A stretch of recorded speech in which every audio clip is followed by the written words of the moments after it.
നമ്മുടെ മതമോ മതവിശ്വാസമോ എന്തുമാകട്ടെ, നാം എല്ലാം ഒരു ജനതയാണെന്ന് നിരന്തരം ഓർക്കണം. ചാച്ചാജിയുടെ വാക്കുകൾ. നമസ്കാരം. എല്ലാ കുട്ടികൾക്കും ആവേശമായി മറ്റൊരു ശിശുദിനം കൂടി വന്നിരിക്കുന്നു. നവംബർ 14 ശിശുദിനമായി നാം ആഘോഷിക്കുകയാണല്ലോ. ആദ്യമേ തന്നെ എല്ലാവർക്കും ശിശുദിന ആശംസകൾ നേരുന്നു. ശിശുദിനത്തെ കുറിച്ച് 2 വാക്ക് സംസാരിക്കാനാണ് ഞാൻ ഇവിടെ നിൽക്കുന്നത്. ജാതിമത ഭേദമന്യേ മനുഷ്യനെ സ്നേഹിച്ചിരുന്ന ഒരു കാലം നമ്മുടെ പൂർവികർക്ക് ഉണ്ടായിരുന്നു.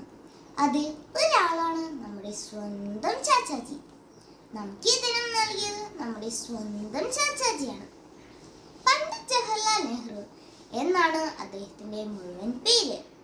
കുഞ്ഞുങ്ങളെ ഒരുപാട് സ്നേഹിച്ചിരുന്നത് കൊണ്ട് കുട്ടികൾ തന്നെയാണ് അദ്ദേഹത്തെ ചാച്ചാജി, ചാച്ചാ നെഹ്റു എന്നൊക്കെ വിളിച്ചിരുന്നത്.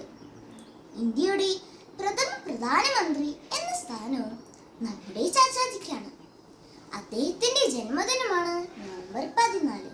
അതുകൊണ്ട് ആ ദിവസം തന്നെ ഇന്ത്യ ഒട്ടാകെ ശിശുദിനം ആഘോഷിക്കുന്നത്. ആധുനിക ഇന്ത്യയുടെ ശില്പിയാണ് നമ്മുടെ ചാച്ചാജി.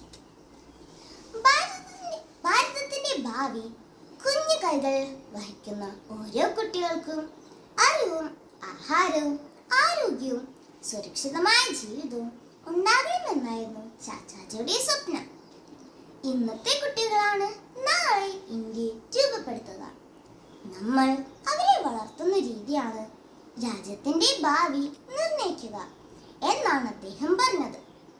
ചാച്ചാജിയുടെ സ്വപ്നം പോലെ തന്നെ എല്ലാ കുട്ടികൾക്കും സന്തോഷത്തോടും അഭിമാനത്തോടും ആഘോഷിക്കുന്ന ഒരു ശിശുദിനം ഉണ്ടാകട്ടെ എന്ന് ആശംസിച്ചുകൊണ്ട് ഒരിക്കൽ കൂടി എല്ലാവർക്കും ശിശുദിന ആശംസകൾ നേരുന്നു. നന്ദി.